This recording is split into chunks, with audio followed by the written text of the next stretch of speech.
segunda parte do nosso direito administrativo. E eu havia perguntado para vocês sobre a Câmara Municipal, a Assembleia. Gente, isso aqui é muito importante e constantemente, porque eu trabalho ali na Câmara Municipal, eu vejo muito ações sendo arquivadas, porque não indicam corretamente quem é a parte contrária, tá? Então, o que eu tenho que ter em mente? Pessoa jurídica de direito público. Eu só tenho possibilidade de 8 pessoas só. 8.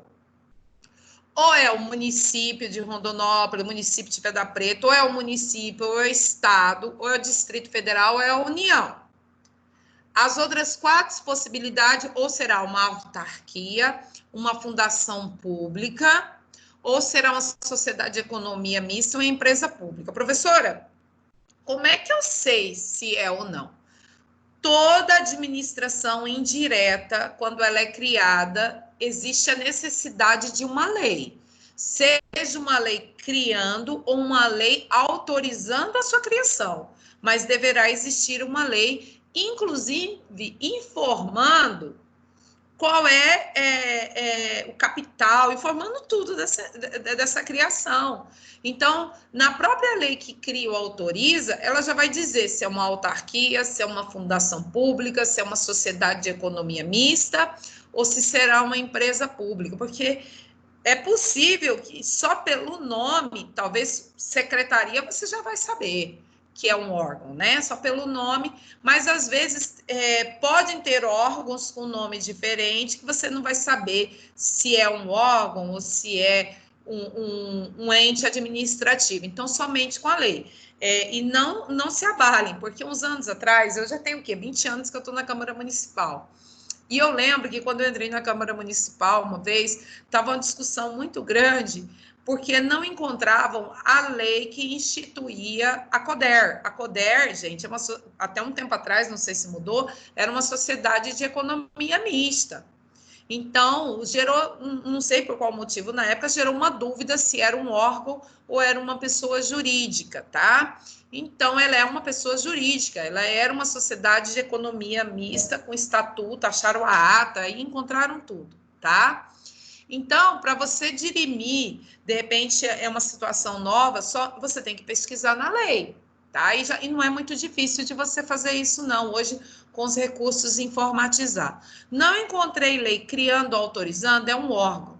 Agora, eu quero abrir. Então, a Câmara Municipal, gente, é um órgão. Um órgão de quem? Da administração direta do município de Rondonópolis. Então, qualquer coisa, com raras exceções, eu não vou entrar agora nas exceções, se você vai ingressar com ação que tem a ver com a Câmara Municipal, a Câmara Municipal é só um órgão, então você ingressa com ação contra o município de Rondonópolis. Se o servidor é ali do Poder Judiciário, ali do Fórum, você vai ingressar com ação contra o Estado de Mato Grosso. Se a Assembleia Legislativa é contra o Estado de Mato Grosso, Tribunal de Contas é um órgão contra o Estado de Mato Grosso. Professor, então me explica essa questão do órgão. Então, eu vou explicar para vocês agora a teoria do órgão, tá? Que é aceita. Então, o que é órgão? Órgão é uma nomenclatura bem específica no direito administrativo. Você não pode chegar e chamar o município de Rondonópolis do órgão. Olha, o município é um órgão público muito burocrático. Tá errado, tá errado, tá?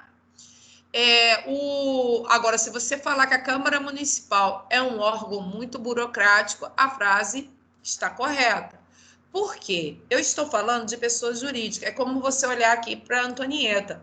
Eu tenho aí um problema com a Alicia Kate, a gente discute.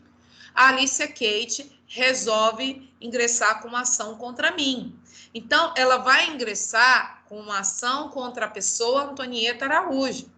Embora a Antonieta Araújo, ela é uma única pessoa, mas ela é composta de vários órgãos. Ela tem um coração, ela tem o pulmão, ela tem a sua pele, ela tem toda a sua estrutura que forma o seu todo.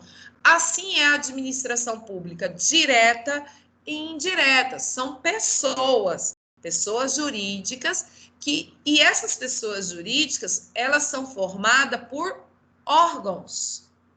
Mas órgãos em que sentido? Órgãos nada mais são do que a divisão do poder hierárquico. É a estrutura hierárquica de uma pessoa. São células, são os famosos departamentos, as famosas secretarias. Olha aí, o Departamento Geral da Polícia Federal é um órgão, é uma partezinha do Poder Executivo da União, tá? A nossa Polícia Civil, a nossa Polícia Militar é um órgão que pertence, né? Os policiais estão inseridos ali num órgão que pertence a um todo, a uma pessoa chamado Estado de Mato Grosso, tá? Então, olha só, a teoria do órgão informa que órgãos são células, departamentos. Se você chamar a prefeitura de órgão, está correto. Eu acho a prefeitura um órgão muito burocrático, sim, porque é na prefeitura que se exerce o poder executivo com as suas secretarias. E é no órgão Câmara Municipal que o município exerce o seu poder legislativo, tá? Então, órgãos são células. E a administração indireta, professora, também possui órgãos? Sim, também possui órgãos. Se você se dirigir ao INSS, é muito provavelmente que lá pode ser que não seja com essa nomenclatura, mas vai ter órgãos dentro do INSS. O departamento de perícia, o departamento de análise, o departamento de auditoria, de fiscalização. Então, vai ter o departamento administrativo, vai ter a diretoria geral, a coordenadoria. Então, assim, esses departamentos, esse fracionamento da hierarquia, esse escalonamento da hierarquia, nada mais do que são órgãos, que é a divisão do poder hierárquico, da subordinação. A gente chama isso de desconcentração. Então, a desconcentração do poder hierárquico pode ocorrer tanto na administração direta quanto na administração indireta. Preste bastante atenção, não confunda a palavra desconcentração com descentralização.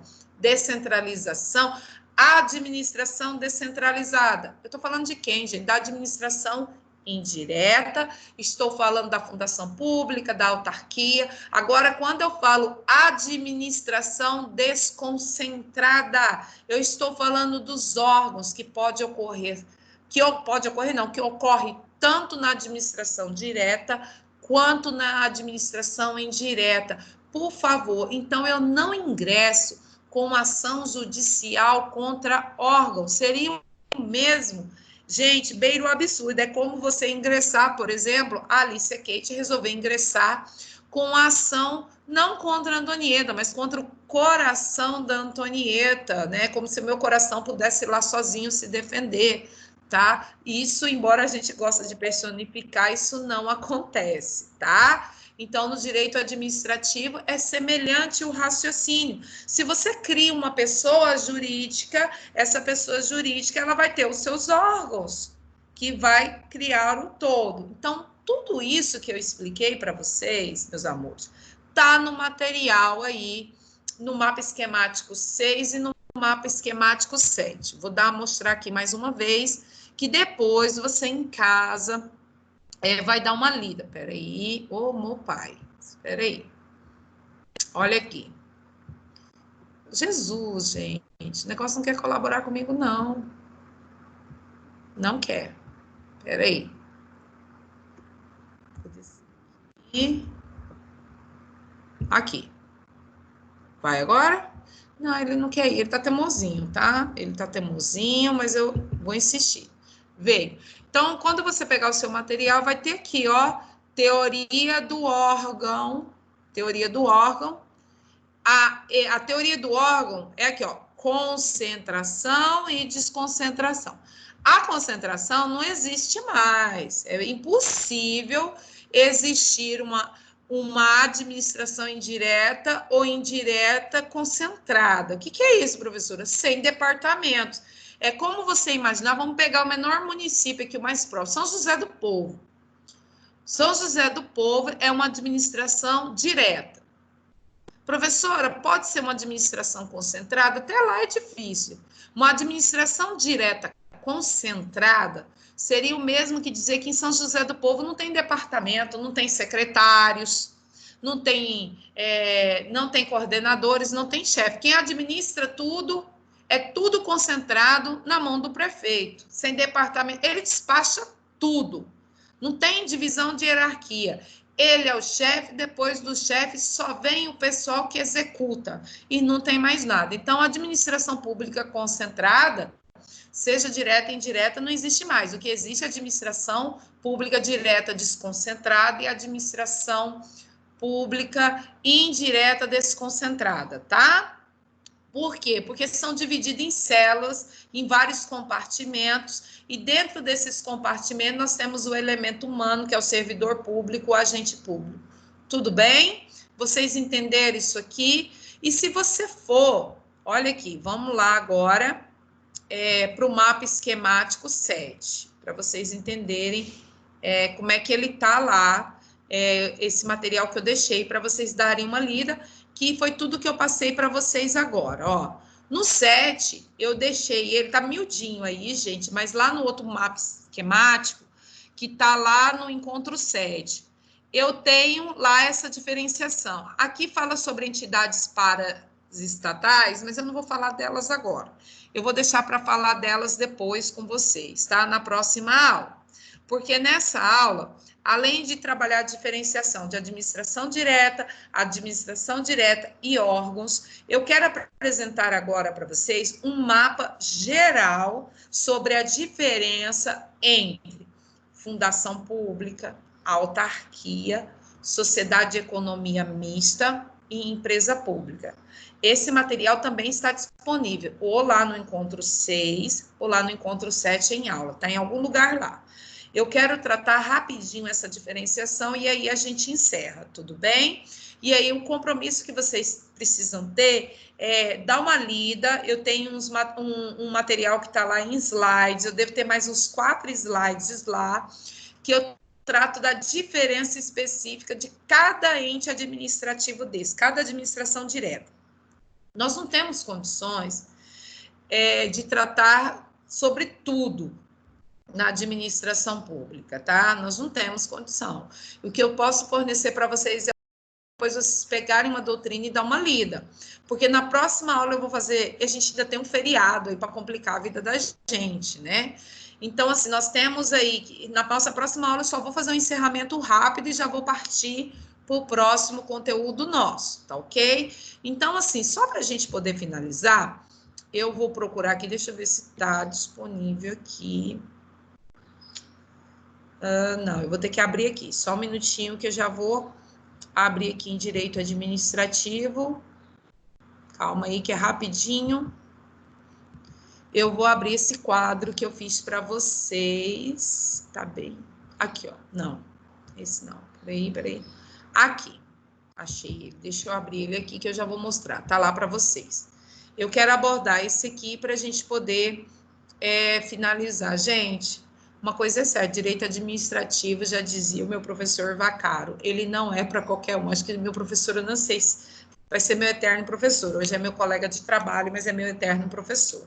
Já falei para vocês que uma vez eu fiz uma prova do professor, tirei uma nota muito baixa e falei para ele que minha nota foi muito baixa.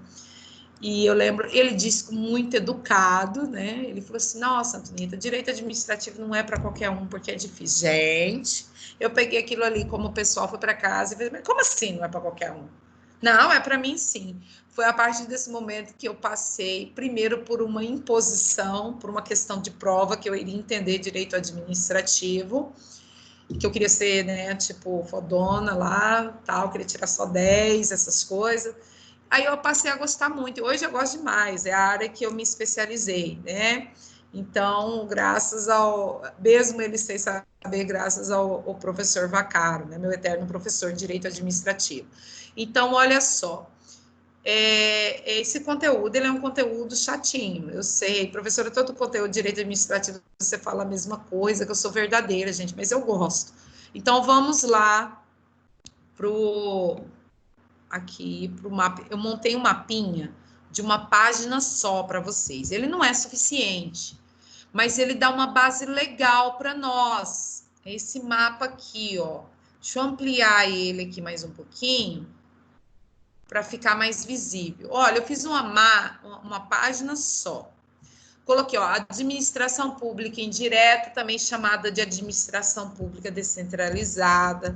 Eu vou colocar aqui, também chamada de pessoa jurídica de direito público interno, também chamada de ente ou entidade administrativa, tá? Ela tem todas essas nomenclaturas. O princípio que é regido é o princípio da tutela. Por quê? Porque não existe poder hierárquico. Não há hierarquia. O que existe é só um vínculo com o seu criador, e o criador vai poder interferir nos limites da lei, normalmente nos limites de fiscalização das suas atividades fins, porque essa administração indireta, ela goza de autonomia administrativa. Normativa, normalmente, não. Quem normatiza continua sendo o ente criador. E vamos aqui, olha só. O conceito vocês podem encontrar lá no decreto 200, no artigo 5º. Tem o conceito de cada uma delas e no material que eu deixei para vocês. Mas eu coloquei um quadro diferenciador aqui, que vocês não precisam anotar, vocês têm ele, mas assim, ó, as autarquias e as fundações públicas, elas são muito semelhantes. Basicamente, eu posso dizer que é a mesma coisa, e depois eu vou explicar o que faz as duas serem a mesma coisa. Tanto faz intitular fundação pública ou autarquia, se o regime jurídico for de direito público, tá? Vai acabar sendo a mesma coisa. Empresa pública e sociedade de economia mista, o que a diferencia é o capital dessas empresas, tá? Então, eu vou falar rapidinho a diferença básica entre elas. Aqui eu tenho um exemplo federal, tá? Da Constituição delas, para vocês poderem visualizar, tá ok? Mas olha só, tanto a autarquia quanto a fundação pública, elas podem ser criadas por leis, elas podem ser regidas pelo direito público. Olha só, o que significa ser regida por direito público? Significa que tudo que nós estudamos em direito administrativo sobre prerrogativas, sobre poderes da administração pública, tudo que nós estudamos sobre ato administrativo, tudo que nós estudarmos sobre licitação, sobre contrato, sobre servidor público, aplica-se a elas também, porque elas detêm prerrogativas. Ingressar com ação contra uma autarquia e uma fundação pública, gente, é saber que a relação será vertical, que é diferente da empresa pública e a sociedade de economia mista. Elas, como exploram atividade econômica, elas são regidas pelo direito privado. Significa o quê? Que a relação jurídica é horizontal, ou seja, o indivíduo em relação a essas pessoas jurídicas tem um nível de igualdade melhor. Por exemplo, pode penhorar os bens, não possui prazos, prerrogativas nos prazos, eles são regidos pela CLT, muito semelhante com o que ocorre na esfera privada, tá? Quando você vai demandar contra uma empresa privada, por exemplo, tá? Então, a empresa pública, a autorização a empresa pública e a sociedade de economia mista, a criação dela não se dá por lei. A lei só autoriza a sua criação. Aí vem um decreto criando e regulamentando, e elas precisam, para explorar sua atividade econômica, registrar os atos constitutivos no cartório. Já a fundação pública e a autarquia, elas nascem e morrem através de lei, tá? A lei criou, aprovou, publicou, a lei está em vigência, já nasceu a autarquia e a fundação pública. Elas não precisam fazer o registro dos seus atos constitutivos no cartório, tá ok? Finalidade: as autarquias e as fundações públicas, elas só podem executar serviços, vou colocar aqui para mim, depois vocês vão acompanhando aí, mas olha só, elas só podem, deixa eu colocar aqui, elas só podem executar serviços de natureza social, de atividade administrativa, tá? Elas sem fins lucrativos, elas podem até cobrar uma taxa, cobrar algum aspecto pelo serviço, mas a finalidade dela não é explorar uma atividade econômica, é fornecer um serviço de água e esgoto, serviço da Previdência, que é diferente de uma empresa pública, uma sociedade de economia mista, que visa explorar atividade econômica. Ela vai ingressar no mercado, vai ter competitividade com a esfera privada, por isso ela não pode deter de tantas prerrogativas, porque ela vai estar ali no mercado competindo também, como, por exemplo, a Petrobras, tem outras empresas que exploram petróleo. Nós temos bancos privados, então tem a Caixa Econômica e o Banco do Brasil. Correios, nós não temos só os serviços de correio para entrega de mercadorias e desses serviços de logística, de transporte, tá? Então, é por isso que as empresas públicas e a sociedade de economia mista, elas são regidas pela CLT. Tudo que você estuda no direito do trabalho se aplica a um servidor, a um empregado público que está lá no Banco do Brasil, na Caixa Econômica, no Correio, na Petrobras. Eles têm FGTS, eles podem ser demitidos por aqui usar a expressão demissão, porque não é servidor público, tá? Eles podem ter a demissão por justa causa, porque a CLT tem essa expressão, tá ok? E essa diferença vocês vão estudar quando vocês forem estudar servidores públicos, que é diferente, por exemplo, se você prestar um concurso hoje para a CODER, você não tem aquela estabilidade de 3 anos, porque a CODER aqui é uma sociedade de economia mista, você vai ser regido pela CLT. Se você quer aquela estabilidade de 3 anos, você tem que prestar concurso para uma autarquia, uma fundação pública, né, um INSS, um IBGE, uma universidade, uma Câmara Municipal, para você ser estatutário, ter a estabilidade dos 3 anos e todos aqueles aspectos. Pois bem, a autarquia e a fundação pública, eles têm capital 100% público e descentralizado. Por quê? No orçamento é reservado uma parcelinha para eles ali, eles vão gerir todo o orçamento sem a intromissão do poder executivo do ente federado que o criou, tá?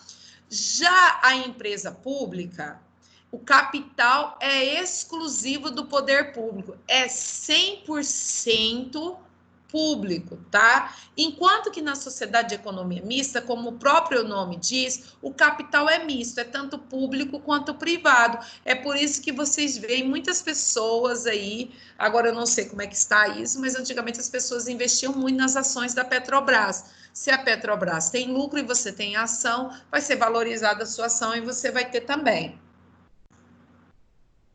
A CODER, se ela ainda continuar como sociedade de economia mista, você pode investir no capital dela também, tá, gente? Porque ela é uma sociedade de economia mista. Então, olha só, como eu já disse para vocês, as autarquias e fundações públicas contêm prerrogativas que a sociedade de economia mista e a empresa pública não tem, tá bom? Então, aqui eu trago para vocês esse mapinha.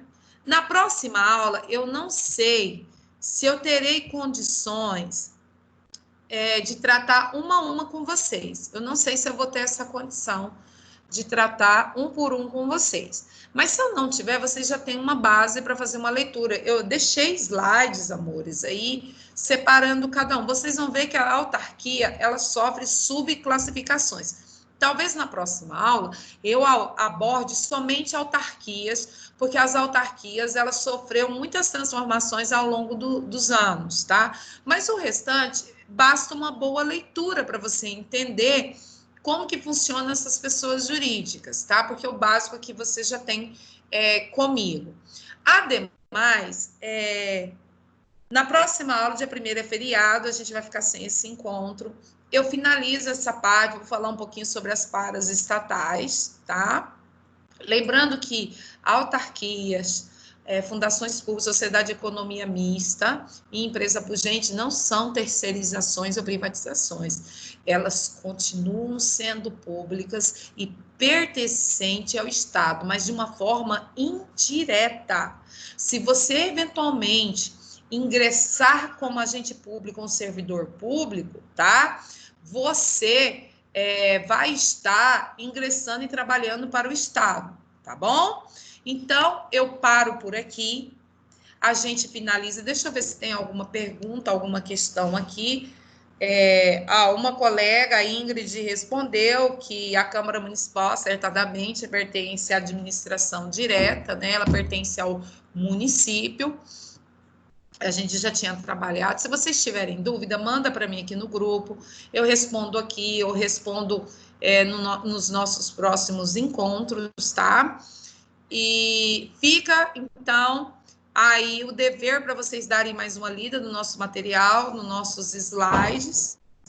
E qualquer dúvida, me procurar e eu vou terminar por aqui. Desejar um ótimo final de semana para vocês. Não saiam de casa, se sair, use máscara, né? Não vão para os bares, porque não está tendo cerveja, tá? Eu mesmo agora eu estou indo para o mato novamente, estou indo para o rancho, e aí para poder tomar o meu chopinho e ficar isolada até que tudo volte à normalidade, tá bom? Um beijão e obrigada. Hoje o nosso público estava pequeno, mas estava top e a qualidade continua a mesma, tá? Beijo e grande abraço para vocês. Até mais.